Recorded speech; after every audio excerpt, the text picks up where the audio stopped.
A busca incessante e descontrolada pelo prazer como bem supremo tem levado a muitos homens a se tornarem amantes dos deleites e a desprezarem a Deus. O prazer pelo mundo, como por tudo que nele há, tem sido a justificativa para que os homens tornam-se amantes de si mesmos, uma vez que esse amor egoísta os leva a buscar a busca inconsequente de seus desejos em detrimento à vontade de Deus. Então veja, né, que o prazer do ser humano pelas coisas do mundo, pelas vontades carnais, hoje estão tão fortes, né? As pessoas elas estão pensando só no prazer da sua carne, da sua alma, que elas têm desprezado o conhecimento e a vontade de Deus, em favor de que de alguma forma elas possam extrair do mundo e das coisas do mundo, né, uma satisfação pessoal. Então a pessoa, o ser humano hoje em dia ele está focado, ele está preocupado só no seu próprio prazer, só em querer sentir prazer. Veja que os casamentos hoje, as famílias, nós estamos vivendo uma geração de casamentos descartáveis. Por quê? Porque as pessoas hoje, elas se casam, mas dentro do casamento, quando acontece alguma situação, algum problema, elas não buscam superar aquele problema. Elas buscam descartar o casamento, abrir mão. Logo dizem assim, eu quero ser feliz, eu casei para ser feliz, para ter a minha felicidade. Sendo que, por exemplo, quando a pessoa casa, ela já tem que ser uma pessoa feliz com ela mesma. E a mesma coisa, né, o cônjuge, quando a pessoa se casa, ambos precisam serem pessoas felizes. Mas a partir do momento que a pessoa ela casa com a intenção de que o outro vai suprir as carências dela, a necessidade dela, então ela já entra em uma relação com um motivo errado. Porque nós não podemos casar para ser feliz. Nós temos que casar para querer fazer o outro feliz. Então, se essa for a intenção de ambas as partes, ambos serão felizes, porque vão estar compartilhando a felicidade. Mas como nós estamos vivendo em uma geração em que o casamento, as famílias, hoje em dia, é algo descartável, não deu certo, separa, vamos pelo caminho mais fácil, então o egoísmo, né? A pessoa que ela quer viver, quer ser feliz, mas não quer fazer o outro feliz, então ela não suporta, ela não permanece dentro de uma relação, porque ela está em busca de agradar a si mesma, pelo egoísmo da alma. Amém, pessoal? Aí diz assim, o desejo de se satisfazer é tão grande que muitos têm desprezado a verdade, ignoram as virtudes recomendadas para amar as trevas e tudo que ela possa oferecer, né? E a condenação é esta, né? Como está escrito lá em João 3,19, que a luz veio ao mundo e os homens amaram mais as trevas do que a luz, porque as suas obras eram más. Então, quando a pessoa deixa de amar, né, as virtudes recomendadas, e o que são as virtudes recomendadas? Quantos filhos deixam de ouvir os conselhos, os bons conselhos dos seus pais? Quantos filhos deixam, né, de andar na orientação que o pai e a mãe, desde a infância, veio criando? Quantos maridos deixam de ouvir a esposa? Quantas esposas deixam de ouvir os bons conselhos do marido? Quantas pessoas deixam de seguir a instrução de Deus, as virtudes que são recomendadas para fazer aquilo que é certo, que é justo, que é correto, e trocam os valores certos por coisas desvalorizadas no mundo, por situações que não vão acrescentar em nada, né, na vida daquela pessoa. Às vezes a mãe diz, meu filho, não vai por esse caminho, não anda com essa pessoa, essa companhia não é boa, não usa drogas, porque isso realmente é uma droga, isso vai te fazer mal. Minha filha, anda por esse caminho aqui que você vai ser feliz. E às vezes o filho, a filha chega e diz assim, mas a senhora já teve as suas experiências, agora eu quero ter as minhas próprias experiências. E só faz escolhas erradas. Aí, dá um monte de cabeçada na vida, se prejudica, porque não tem sabedoria. É uma pessoa, infelizmente, leiga, né? Assim, leiga que eu digo, burra. Por quê? Porque se o pai e a mãe, ou uma pessoa que está ali como guia, de uma forma boa, justa, está dando uma orientação, falando para o bem, então o verdadeiro sábio é aquele que aprende com os erros dos outros. Não quer passar por aqueles erros. Se eu sou sábia, então peraí, eu já vi que a fulana foi por aquele caminho e ela caiu no buraco, eu não vou andar naquele caminho que ela foi. Eu vou me desviar daquele caminho. Mas a partir do momento em que a pessoa não tem a sabedoria, desculpa o termo, né? Ela é igual a mula, igual nós falamos semana passada, ela é igual a mula empacada, ela é obstinada para o mal, então infelizmente ela vai querer agir, né? Sem sabedoria, com burrice. Ou seja, ela vai tomar a decisão errada. Não, eu quero eu passar por aqui, eu quero eu andar naquele caminho. E se eu cair no buraco, cair. E às vezes ainda é rebelde, né? Ignorante, teimoso, como a mula. Vamos continuar. Tem os seus corações nos tesouros temporais. Não priorizam a Deus como a sua maior riqueza, porque acreditam que a vida é só um momento que deve ser aproveitado. Aí lá em Lucas 12:34 diz assim, porque onde estiver o vosso tesouro, ali estará o vosso coração. Então, muitas pessoas, infelizmente, elas têm, né, nos prazeres do mundo, nas emoções do mundo, na vaidade do mundo, ela tem o seu tesouro. Tudo que vai dar suporte à alma dela no sentido, né, material, no sentido corriqueiro, que vai alimentar a alma dela, então é para isso que ela acaba se inclinando. O coração dela está aqui, mas por que está?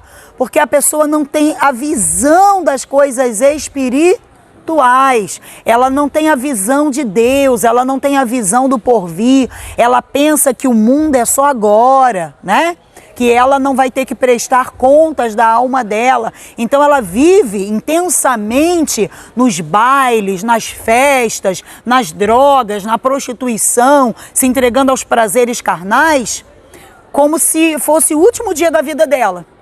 Então ela quer sugar o máximo de prazer, o que possa dar satisfação a ela, carnal, para que ela possa viver uma vida intensa, ligada a essas coisas. Porque ela não crê que um dia ela vai precisar prestar contas.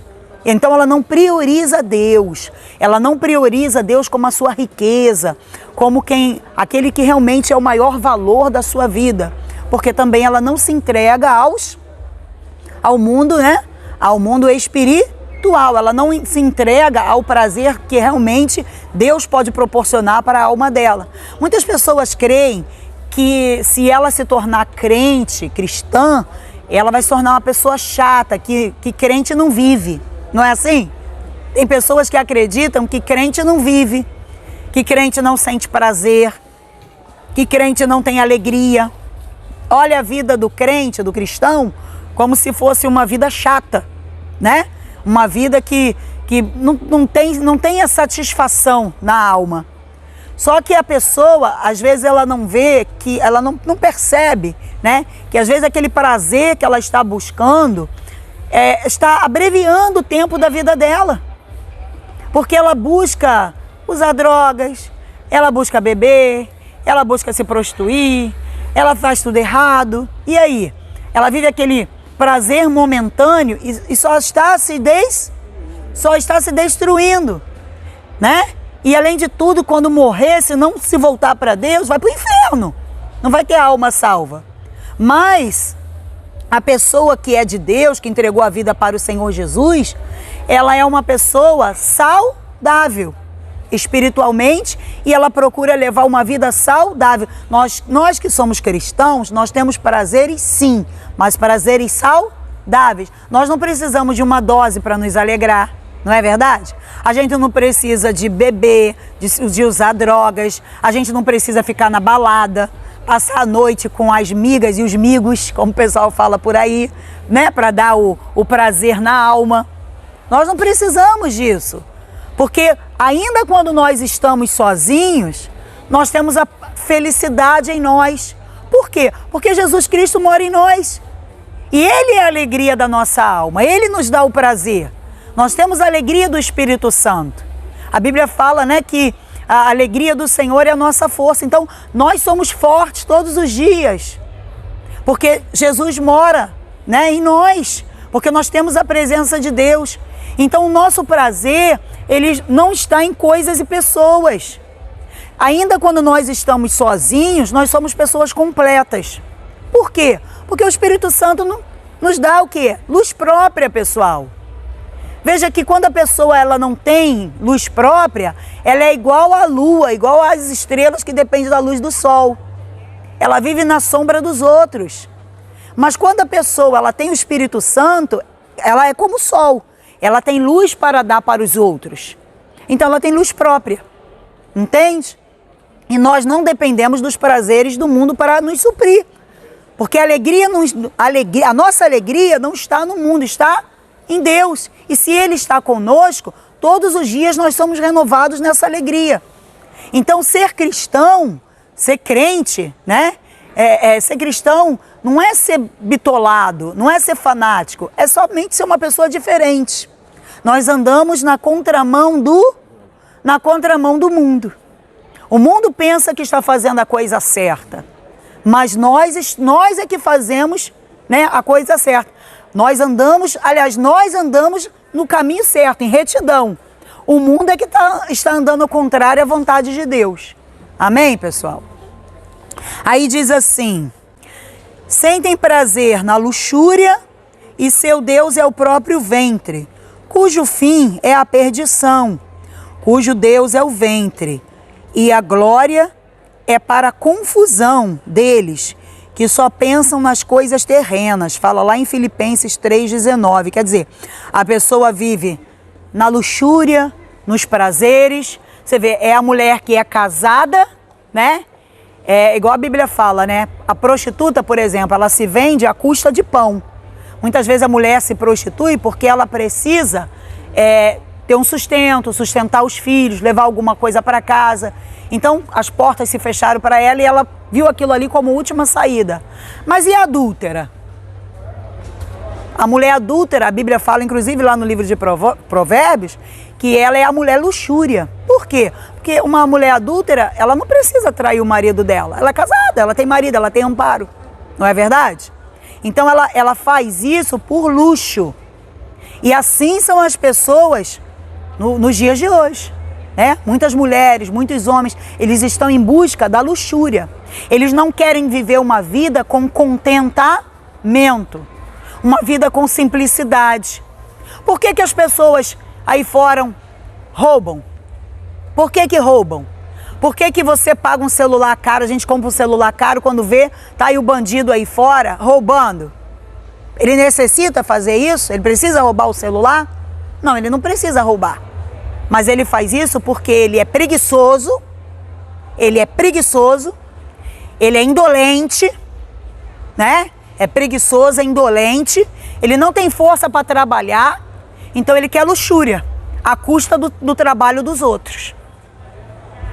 Ele quer a luxúria, ele quer luxo. Por que o político rouba? Ele precisa roubar? Não. Às vezes o cara tá cheio de ilha, de barco, de bote, de avião, roubando o povo. Precisa? Não. Ele pode viver uma vida simples, com contentamento, com o salário que ele ganha. Mas ele não quer. Ele quer viver uma vida de luxúria, né? Às vezes tem dinheiro que roubou tanto que vai morrer e não vai gastar. Entende? Para ostentar, essa é a palavra. Então é a luxúria. Quantas pessoas aí estão ostentando né? Para cima e para baixo. Então, o ser humano, ele quer dar um prazer para a alma dele, né? A pessoa quer dar um prazer de luxo, né? Quer chegar no ápice do prazer. E é o egoísmo da alma do ser humano, que não pensa no próximo. Que não vive o mandamento que diz: amarás o Senhor acima de todas as coisas e o seu próximo como a ti mesmo. Que é tudo para si e os outros, ó, nada. Amém? Aí diz assim, ó: porque Demas me desamparou e amou o presente século e foi para Tessalônica. Isso é Paulo dizendo lá em 2 Timóteo 4,10. Ele falou que Demas, né, o desamparou e foi para Tessalônica. Aí diz assim: quantos pais não desamparam os seus filhos? Quantos maridos não desamparam as esposas? Quantos, né, não são aí as mães que estão também desamparando os seus filhos? Quantos patrões não desamparam seus funcionários? E desamparam por quê? Porque muitas vezes amam mais as coisas do mundo, amam mais o seu ventre, amam mais aquilo que vai lhe dar prazer e deixam as pessoas passarem necessidades. E aqui, esse Demas, né, como Paulo falou, deixou ele desamparado e foi para Tessalônica. Mas por que ele foi? Porque a Bíblia diz, né, que amar o presente século é amar o mundo e o que há nele, né, e o que nele há. É o que constitui como inimizade contra Deus, como fala lá em Tiago 4,4. Demas não apenas abandonou a Paulo, mas revelou onde estava o seu coração. E muitos têm deixado de meditar na palavra de Deus, de orar, de jejuar, de fazer tempo para Deus, de ir à igreja, a fim de se ocupar com as coisas que venham preencher o seu eu, né? Então a pessoa, ela deixa de buscar as coisas espirituais, de buscar uma vida com contentamento, as coisas, as virtudes, né? Para poder ter uma vida de qualquer jeito, que venha satisfazer somente a ela, que o prazer dela chegue no ápice. Aí diz assim: as pessoas encontram tempo para ficar assistindo vídeos sobre tudo que lhes distraia, né? Conversa com os amigos pelas redes sociais, vai ao shopping, vai à praia, viaja, vai à festa, balada, novelas, compromissos seculares. Porém, quando se trata das coisas espirituais, elas dizem assim, ó: vou ver se tem tempo, né? Isso aí, ó, a minha vida é entre mim e Deus. Não é isso? A minha vida é isso aí, é entre mim e Deus. Quando você vai falar, pessoa, você tem que buscar Deus, você precisa... isso é entre mim e Deus. Não estou sem tempo. Né? As coisas de Deus são sempre, né, em segundo plano, ou em terceiro, ou nem existe na vida da pessoa. Aí diz assim, muitas vezes diz assim: é eu que sei, Deus, né, sabe de mim, na tentativa de se justificarem, ou não, porque tem aquelas que nem se justificarem não querem, né? Manda a outra logo, parte para lá, parte para cá e me deixa em paz, não te devo satisfação da minha vida, não fala comigo, não me cobra. Tem gente que é tão grossa, tão ignorante, que ela procede muitas vezes assim, quando você quer tentar ajudá-la a sair do mau caminho. Aí diz assim, os cultos também têm sofrido transformações para agradar aos homens. A maioria dos crentes carnais são mais amigos dos prazeres, né, do que amigo de Deus. Buscam igrejas e um evangelho que lhes satisfaça a carne. Só permanecem muitas vezes na igreja se a igreja, né, tiver pregação de promessas, profecias que venham de encontro aos seus desejos, se tem milagres, se tem livramentos, se tem cura, se tem prosperidade, né? Como exclusivamente aquilo que satisfaça a sua própria vontade. Aí diz assim, ou que lhe dá prazer, e é o que lhe faça feliz. Escolhem a igreja como quem escolhe uma comida, né, no cardápio de um restaurante, e pensam que Deus é o seu garçom. Até dentro das igrejas, muitas vezes nós vemos, né, as pessoas buscando só o seu próprio prazer. Quantas não são as pessoas que elas querem estar dentro de uma igreja que o pastor o homem de Deus, pregue aquilo que vai satisfazer a vontade dela. Se o pastor pregar uma palavra forte, de exortação, que puxa a orelha dela, para ela se consertar, para ela se arrepender, para ela sair do mau caminho, ela diz assim: não gostei da pregação desse pastor, isso não é de Deus para mim. Onde é que está escrito isso na Bíblia? Né? Então elas buscam desculpas. Às vezes elas querem estar dentro de uma igreja que o pastor só dê profecias, né? Palavras proféticas que venham dar um levante na vida dela. Vitória! E todo mundo, vitória! Né? Glória a Deus! Você vai vencer! Aí ela recebe, eu recebo. Mas quando o pastor dá uma palavra que ela não gosta, ela troca de igreja. Não é verdade? Se ela ficar um tempo na igreja, buscando pelo prazer dela, pela cura, ou pelo livramento, ou pela conversão de um familiar, e ela não vê aquilo acontecer, ela vai ficar rodando de igreja. Ou muitas vezes ela vai tratar, né, a Deus, ela trata a Deus, tem crente que trata a Deus, como assim? Como quem vai no restaurante, pega um cardápio e fica escolhendo, né, o que comida quer comer. Tem pessoas que infelizmente elas são assim. Elas buscam tratar Deus como se Deus fosse o seu garçom. Deus tem que sempre estar pronto para servi-la. E se Deus não faz aquilo que elas querem para dar o prazer à alma delas, para elas terem o deleite daquilo ali, então elas buscam, né? O que elas fazem? Sair daquela igreja. Aí vai para outra, até que ficam rodando um monte de igreja até ir para macumba. E infelizmente isso é a realidade. Por quê? Porque é o final dos tempos. E o próprio apóstolo Paulo falou sobre isso em 2 Timóteo, né? Que nos finais dos tempos os homens seriam, né, teriam mais prazer nos deleites do mundo, no prazer da carne, do que propriamente nas coisas de Deus. Amém? Então fica aqui mais uma mensagem para vocês que nos assistem pelas redes sociais e nos seguem no Instagram, no Facebook, no YouTube. Vocês possam curtir, compartilhar, se inscrever no nosso canal. E se essa palavra tem te ajudado, né, que vocês possam também, querendo assistir presencialmente, em todas as terças-feiras, 9 horas da manhã, Avenida Suburbana 4242, em Del Castilho.